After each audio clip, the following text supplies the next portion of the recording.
Smart চিটিত ৩০০ৰো অধিক মৃত্যুদূতৰূপী উন্মুক্ত নলা, যিয়ে পদে পদে মাতিছে মহানাগৰিকৰ জীৱনলৈ মৃত্যুৰ ভাবুকি। জিএমডিৰ কাৰ্যালয়ৰ সন্মুখত প্ৰতিবাদ।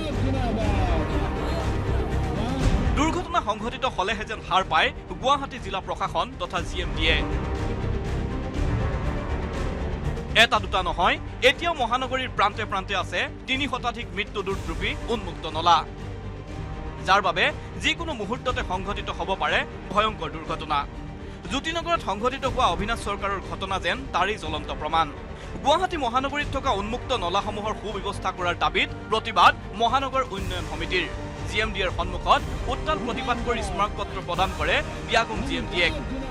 উল্লেখিত দাবী অনুসৰি অভিজ্ঞ ব্যক্তিৰ পৰামৰ্শৰে পানী নিষ্কাশনৰ বাবে উন্মুক্ত নলা নিৰ্মাণ কৰা, উন্মুক্ত নলাসমূহত শীঘ্ৰেই ঢাকনিৰ ব্যৱস্থা কৰা আৰু মেঘালয়ৰ পৰা বৈ অহা পানী ৩৭ নং ৰাষ্ট্ৰীয় ঘাইপথৰ দক্ষিণ পাৰেৰে বোৱাই নিয়াৰ ব্যৱস্থা কৰা। ৰাইজে আৰু কিমান কব? চুৰ গলে বুদ্ধি আৰু বৰষুণ গলে জাপিৰ দৰে বিয়াগম জিএমডিয়ে জিএমচি বিভাগবোৰক কোনে দিব নীতি শিক্ষা? গুৱাহাটীৰ বিভিন্ন স্থানত থকা এনে মৃত্যুদূতৰূপী নলাবোৰে আপোনাৰ জীৱনলৈও যিকোনো সময়তে মাতি আনিব পাৰে ভয়াৱহ বিপদ। গতিকে আপোনাৰ সুৰক্ষাৰ দায়িত্ব আপোনাৰ হাতত। গুৱাহাটীৰ পৰা প্ৰিয়ব্ৰত গগৈৰ ৰিপৰ্ট, নিউজ 18 অসম অফিচ।